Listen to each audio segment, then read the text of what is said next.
Gaza पट्टी में Israel और फिलिस्तीनी समूह हमास के बीच भीषण संघर्ष जारी है। इजरायल की ओर से गाजा शहर में स्थित अल अक्सा अस्पताल पर बमबारी की गई। इस हमले में 5 लोगों की मौत हो गई और कम से कम 70 घायल हो गए।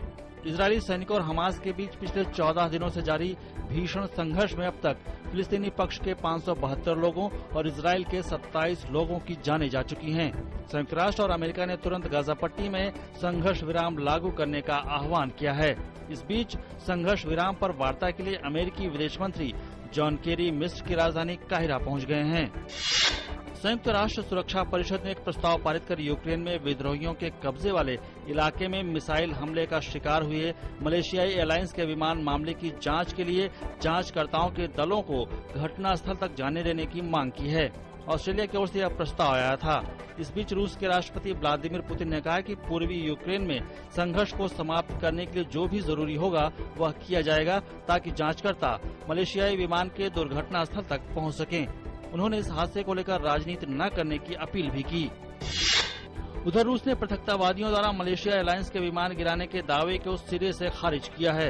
रूस के रक्षा मंत्री ने अमेरिका और यूक्रेन के उन आरोपों को चुनौती दी है जिनमें रूस समर्थित पृथकतावादियों को मलेशिया के यात्री विमान को गिराने के लिए जिम्मेदार ठहराया जा रहा था।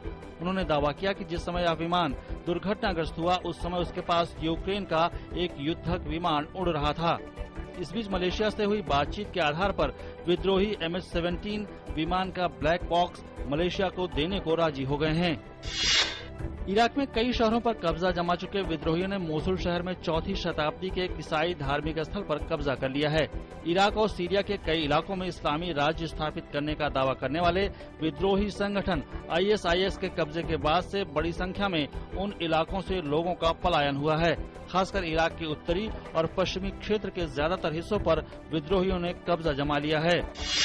नाइजीरिया में चरमपंथी बोको हराम आतंकवादी समूह ने उत्तर पूर्व क्षेत्र के दम्बोआ शहर पर कब्जा जमा लिया है।